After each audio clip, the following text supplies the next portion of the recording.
Imagine a paradise, a place where the rich come to escape the noise and filth of the capital. The air smells of sea salt, lemon trees, and expensive wine. The streets are paved with smooth stones, lined with vibrant red villas, luxurious bathhouses, and brothels where pleasure has no limits. This is Pompeii in the year 79 AD, the Las Vegas of the Roman Empire, the resort of the elite. Here, life is a never-ending party. Wealthy merchants in white togas argue about politics in the forum.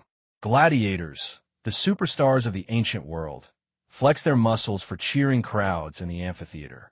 Slaves carry water from public fountains, while aristocrats relax in private gardens, eating grapes and honey. If you walked these streets on the morning of that fateful day, you would see a society at the peak of its power. You would see advanced plumbing, fast food counters, thermopolia, serving hot stew, and political graffiti on the walls. It feels incredibly modern. It feels eternal. But if you looked up beyond the red-tiled roofs and the green vineyards, you would see a mountain. A gentle, green, cone-shaped mountain that the locals called Vesuvius. To the people of Pompeii, Vesuvius was a friend. Its slopes were covered in the most fertile soil in Italy, producing the grapes for their famous wine. They hunted wild boars in its forests. They worshipped it as a symbol of nature's bounty. There was just one problem. One tiny detail that no one in Pompeii knew. They didn't even have a word for volcano in their language. To them, Vesuvius was just a mountain. They didn't know that beneath their feet, miles underground, a pressure cooker had been building up for centuries. A chamber of magma, bubbling with gas, waiting for the slightest crack to unleash hell. They were living on top of a loaded gun, and the trigger was about to be pulled. One of the biggest questions modern people ask is, why didn't they run? If you see a volcano smoking, you leave, right? It wasn't that simple. The tragedy of Pompeii is a tragedy of ignorance. The mountain didn't just explode out of nowhere. It gave warnings. For days, maybe weeks before the end, the earth was trying to speak. In the days leading up to the eruption, Pompeii was shaken by a series of small earthquakes. The ground trembled. Cups rattled on tables. Statues shifted on their pedestals. But here is the thing. The Romans were used to earthquakes. This region of Campania was seismically active. 17 years earlier, in 62 AD, a massive earthquake had damaged the city. They just rebuilt it and moved on. So, when the ground shook in 79 AD, people didn't panic. They probably sighed and thought, oh, here we go again. I hope the roof tiles don't fall off. They didn't see it as a warning of the end. They saw it as a nuisance. But there were other signs, stranger signs. Wells suddenly dried up. Springs stopped flowing. Why? Because the rising magma underground was heating the water table, boiling it away. Farmers on the slopes of Vesuvius might have noticed the vines dying or animals behaving strangely. Dogs howling at nothing, birds abandoning their nests. Animals always know before we do. But the most fatal mistake was the silence of history. Vesuvius hadn't erupted in over 1,000 years. Generations of people had lived and died, seeing it only as a peaceful, green giant. It was dormant. And in the human mind, dormant often means dead. Imagine you live next to a large hill in your hometown. You've hiked it. You've had picnics on it. If someone told you that tomorrow that hill would explode with the power of 100,000 nuclear bombs, you would call them crazy. That was the mindset of Pompeii. They were prisoners of their own normalcy bias. They believed that tomorrow would be just like today, because yesterday was just like the day before. So, on the morning of the eruption, the baker put his bread in the oven. The merchant opened his shop. The gladiator prepared for training. The mother dressed her child. They had no idea that this was the last sunrise they would ever see. It happened around 1 p.m., lunchtime. Suddenly, the ground didn't just shake, it roared. A sound so loud it would have ruptured eardrums instantly for those close by. The top of Vesuvius didn't just open, it was blown off. A column of smoke, ash, and pumice shot straight up into the sky. It didn't look like the lava flows you see in Hawaii. It was a violent, supersonic cannon blast. The column rose 15 kilometers, 9 miles, into the atmosphere within minutes. Pliny the Younger, a 17-year-old Roman who watched the eruption from across the bay in Misenum, provided the only eyewitness account we have. He described the cloud perfectly. It was not unlike a pine tree, for it rose to a great height in the form of a tall trunk, which spread out at the top into a sort of branches. Today, scientists call this a Plinian eruption in his honor. But for the people of Pompeii, it was a monster growing in the sky. Imagine standing in the Forum. You look up, and the sun disappears. The bright Italian afternoon turns into a weird, gray twilight. The column of ash blocks out the light. And then it starts to rain, but not water. First, it was a light dusting of gray ash like snow. People probably brushed it off their shoulders, confused. What is this? Is it a fire? But the ash was followed by something heavier. Pumice. Small, porous rocks. Clink, clink, clink. They started hitting the roofs, the pavement, people's heads. This was the moment of decision. The flight or fight response. Some people grabbed their jewelry, their gold, and ran for the gates immediately. They were the smart ones. They likely survived. But many others did what humans often do in a crisis. They sought shelter. They ran into their homes. They hid in basements. They thought, we just need to wait this out. It's just a storm of stones. It will pass. This was the first fatal trap. Vesuvius wasn't just throwing rocks. It was burying the city. The pumice fell at a rate of 15 centimeters, 6 inches per hour. That doesn't sound like much, but do the math. After a few hours, debris is piling up against your door. You try to push it open, but you can't. The street level is rising. And then the roofs began to groan. Roman roofs were made of heavy terracotta tiles supported by wooden beams. They were designed to hold rain, not tons of rock. By late afternoon, the weight of the pumice became too much. Crack, crash. Roofs collapsed, crushing the people hiding inside. The safe haven became a tomb. Meanwhile, a few miles away in the smaller town of Herculaneum, the situation was different. They didn't get the ash fall because of the wind direction. They watched the volcano and thought they were safe. But Vesuvius had a special, much crueler fate in store for them. Night fell, but it brought no darkness, for the sky was already black with ash. The only light came from the terrifying flashes of volcanic lightning zigzagging through the smoke column, and the red glow of the magma reflecting off the clouds. It was a scene from hell. The smell of sulfur, the smell of rotten eggs, filled the air, making it hard to breathe. By this time, Pompeii was in chaos. The streets were filled with hip-deep pumice. People were wading through it, tying pillows to their heads to protect themselves from falling rocks.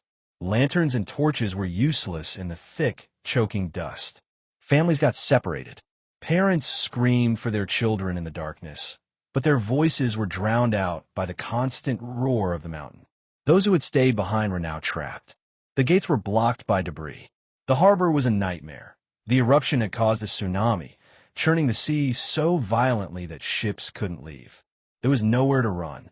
Psychologically, the terror must have been absolute. Pliny the Younger wrote about the people around him. You could hear the shrieks of women, the wailing of infants, and the shouting of men, distinct in the darkness. Many besought the aid of the gods, but still more imagined there were no gods left, and that the universe was plunged into eternal darkness.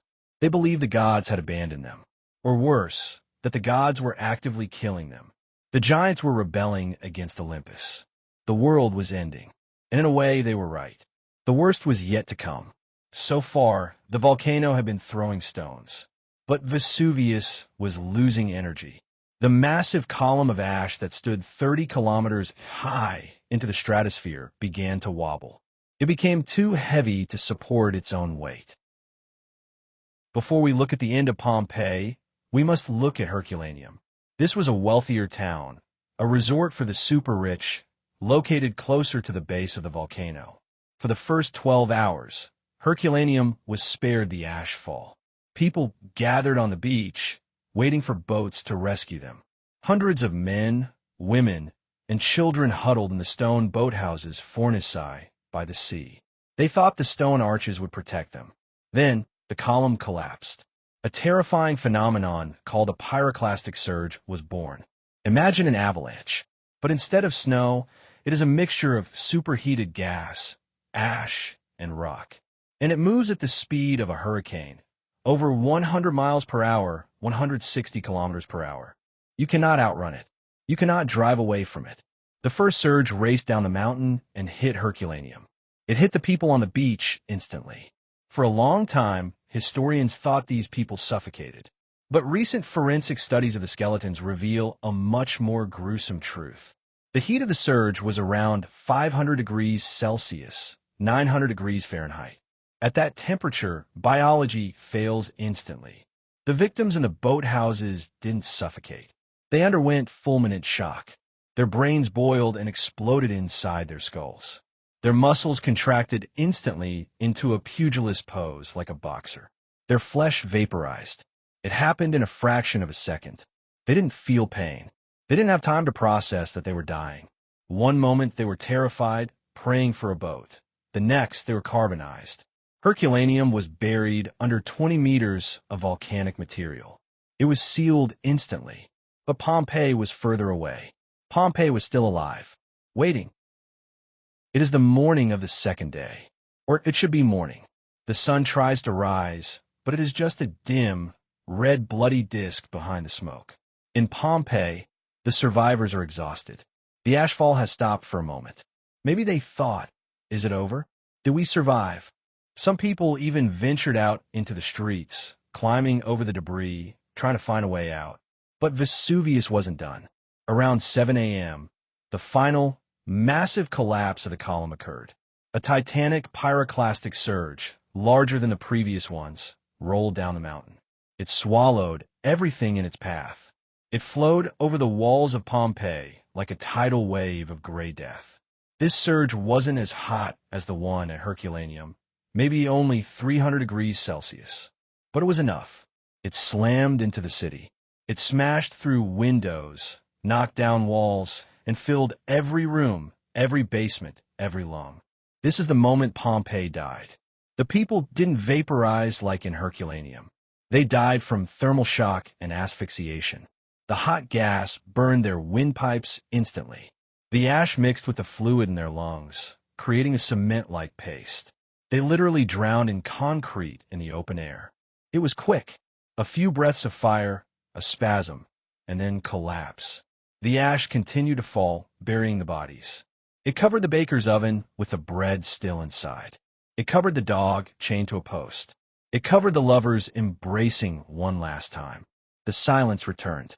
But this time, it was the silence of the grave. Pompeii was gone, buried under 6 meters of ash and stone. Rome sent rescuers, but there was nothing to save. The frantic digging revealed only rooftops. Eventually, the empire gave up. Grass grew over the ash. The name Pompeii was forgotten. For 1,500 years, people walked on top of the city, planting crops, unaware that an entire civilization lay perfectly preserved beneath their boots. Fast forward to the 19th century. Archaeologists are excavating the site. They find buildings, frescoes, gold, but they also find something strange. During the digging, workers would hit hollow pockets in the hardened ash. Sometimes, these hollows contained bones. The director of the excavation, Giuseppe Fiorelli, had a stroke of genius. He realized that these holes were not just random air pockets. They were the shapes of the dead. The volcanic ash had hardened around the bodies like a mold. Over centuries, the flesh and clothes had decomposed, leaving a perfect negative imprint of the person. Fiorelli ordered his men to stop digging when they hit a cavity. He mixed liquid plaster of Paris and poured it down the hole. He waited for it to harden and then chipped away the ash. What emerged from the earth shocked the world. They were not skeletons. They were statues of the moment of death. You could see the folds of their clothes, the expression on their faces. You could see a mother raising her arm to protect her child from the heat. You could see a man sitting with his head in his hands, accepting his fate. You could see the watchdog of Pompeii, twisted in agony, unable to break his chain. These casts are the most haunting artifacts in history. They are not art. They're the people themselves. They tell us the individual stories of that day. We see the two maidens, who DNA later showed were actually two men, embracing in their final moments. We see the rich merchant with his bag of gold, realizing that money cannot buy life. We see the slave, still wearing iron shackles, who couldn't run even if he wanted to. The plaster casts turned Pompeii from an archaeological site into a human tragedy. We look at them, and we see ourselves.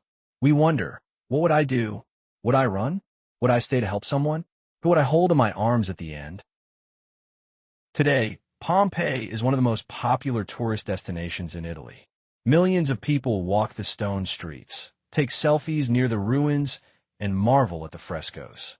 But when you visit Pompeii, there is a presence you cannot ignore. Vesuvius is still there. It looms over the modern city of Naples, home to 3 million people. And here is the scary part. Vesuvius is not dead. It is active. It is one of the most dangerous volcanoes in the world, precisely because so many people live in its red zone. Scientists monitor it 24/7. They have sensors, satellites, and evacuation plans. They say they will have a few days, maybe weeks of warning before the next big one. But we know how humans are. We ignore signs. We think, it won't happen to me. We think our technology will save us. The people of Pompeii thought they were safe too. They thought they were the masters of the world, protected by their gods and their engineering. But nature is indifferent to our arrogance. The story of Pompeii is a time capsule, but it is also a warning. Civilization is fragile.